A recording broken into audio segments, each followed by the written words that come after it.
चलिए आज हम बताने वाले हैं जो 10th के एग्जाम में आने वाला रसायन का ऑब्जेक्टिव क्वेश्चन होगा। आज हम उनको हल करेंगे और आप बीएसबी बोर्ड से हैं तो आपके लिए बहुत अच्छी बात है, जो कि हम बीएसबी बोर्ड के छात्र के लिए बताने वाले हैं। 10th का एग्जाम 2026 में आने वाला क्वेश्चन संभवतः यह क्वेश्चन जरूर रहेगा आपके एग्जाम में, जो कि आप देखिए हम डीवीडी का बुक से बतलाने वाले हैं। आपको बहुत अच्छा ऑब्जेक्टिव और सब्जेक्टिव दोनों, आपको ये सब्जेक्टिव पढ़ने से आपको ऑब्जेक्टिव और सब्जेक्टिव दोनों आ जाएगा, जो कि हम बतलाना स्टार्ट कर रहे हैं। देखिए इसमें पहला है रासायनिक समीकरण को संतुलित करना। संतुलित करने के लिए या आवश्यक चीजों को जानेंगे। तो पहले क्या होता है संतुलित रासायनिक समीकरण का मतलब संतुलित यानी कि संतुलन बनाए रखना। किस चीज पे? संतुलन बनाने की प्रक्रिया को संतुलन कहते हैं। क्या कहते हैं? संतुलित कहते हैं। संतुलन बनाने की प्रक्रिया को क्या कहा जाता है? संतुलन। चलिए संतुलित कब होगी? जब भाई दोनों साइड का आदमी ठीक रहेगा तब ना। देखो इस साइड का आदमी मान लो एच है, ठीक ना, इसके पास दो एच है, इसके पास अकेला एच है, तो कभी भी संतुलित नहीं हो सकता। दो कहा है तो इसके पास दो आदमी आई अकेला है, तो ये भी सोचेगा हमारे पास एक और आदमी रहता है, यानी कि एक पास 2 कट्ठा जमीन है तो एक पास 2 कट्ठा, तभी संतुलित। तो इसी को कहते हैं संतुलित करना। तो हमको पढ़ना क्या है यहाँ पे? हमको परमाणु और अणु को संतुलित करना है। किसको? परमाणु और अणु को। चलिए हम इसके बारे में आगे जानेंगे। चलिए हम वीडियो के साथ चलते हैं आगे। चलिए अब देखिए हम क्वेश्चन लिखेंगे, आपको दिया हुआ है। इसमें कहता है जो बताइए रासायनिक समीकरण को संतुलित करना क्यों आवश्यक है। तो एक चीज जान लीजिए, रासायनिक समीकरण को संतुलित करना इसलिए आवश्यक है, जो दोनों जो होता है रासायनिक उत्पाद, उत्पाद यानी उत्पाद का मतलब देखिए इधर होता है क्या आपको प्रतिकारक, जिसको अभिकारक बोलते हैं आप, इधर होता है प्रतिकारक, इधर होता है उत्पाद। भाई दोनों एक समान लेगा तब ना कुछ होगा। और देखिए इसके बीच में कैटेलिस्ट रहता है। क्या रहता है मेरे दोस्तों? कैटेलिस्ट रहता है। चलिए अब देखिए क्या कह रहा है, रासायनिक समीकरण क्या है यह भी एक दिया है।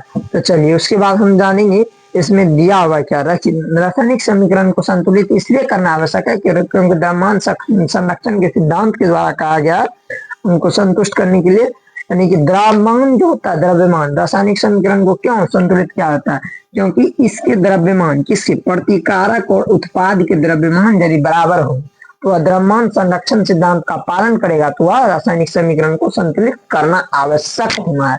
क्यों? क्योंकि दोनों का द्रव्यमान संरक्षण सिद्धांत को वह पालन करेगा। क्या करेगा? द्रव्यमान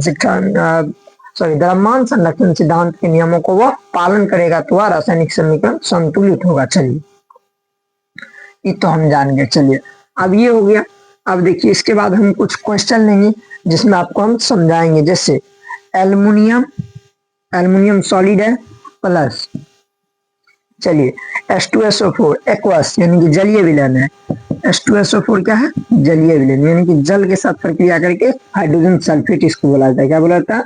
अब देखिए क्या करेगा, आपको देखिए AlSO4 बनाएगा, यानी कि Al2SO4 बना लेगा, H2O अलग हो जाएगा। क्या हो जाएगा? H2 गैस अलग हो जाएगा। अब देखिए यहाँ पे Al2SO4 प्लस H2 गैस। चलिए देखिए ये हो गया आपको एक्वस जल। क्या हो गया? एक्वस। एक्वस हो गया। Al2SO4 का होल 2 होगा, क्योंकि एल्युमिनियम का भी होता है वही। तो यहाँ पे Al2SO4 का होल 3, सॉरी एल्युमिनियम का 3 होता है, जो कि आप लोग जान लीजिएगा। आपको हम संयोजकता बताने वाले हैं जिसमें आप लोग को समझा दिया जाएगा। इससे पिछले वाला वीडियो में हम अपनाए संयोजकता के बारे में। चलिए देखिए क्या क्या हुआ, कौन किसके साथ प्रक्रिया की है? इसके साथ। तो इसका कितना होता है? इसका एल्युमिनियम का संयोजकता 3 होता है। कितना मेरे दोस्त? 3। इसका 2 होता है। 3 किसके साथ जाके मिलेगा? एल्युमिनियम के साथ ही। किसके साथ जाके मिलेगा? आई किसके साथ? सॉरी सल्फर के साथ। चलिए Al2SO4 का होल 3, चलिए वो लिखे ना, plus H2 gas. H2 gas तो अलग हो जाएगा। चलिए अब एक चीज हम देखेंगे कि दोनों साइड का संतुलन बना है कि नहीं। चलिए अब संतुलन बनाने के लिए हम Al एगो है, यहाँ पे 2 है, तो संभवतः हम 2 से यहाँ गुना कर देंगे। 2 Al2 हो गया, SO4 3 हुआ है, इधर ये कितना है? 2 यहाँ पे 3 से गुना कर दिए, 3 6। SO4 भी 3 हो गया, यहाँ पे भी 3 से गुना कर दो, 3 6। चलिए अब देखिए हम मिलाते हैं, एल्युमिनियम 2 गो, एल्युमिनियम 2 गो। चलिए हाइड्रोजन तीन दूना छह ठो, छह गो हो गया हाइड्रोजन, SO4 का गो 3 गो, तो 3 गो SO4। चलिए इस समझ में आ गया होगा कि किसको पालन कर रहा है, तो द्रव्यमान संरक्षण सिद्धांत का। किसका? द्रव्यमान संरक्षण सिद्धांत के पालन पे, नियम के पालन पे चल रहा है द्रव्यमान संरक्षण सिद्धांत।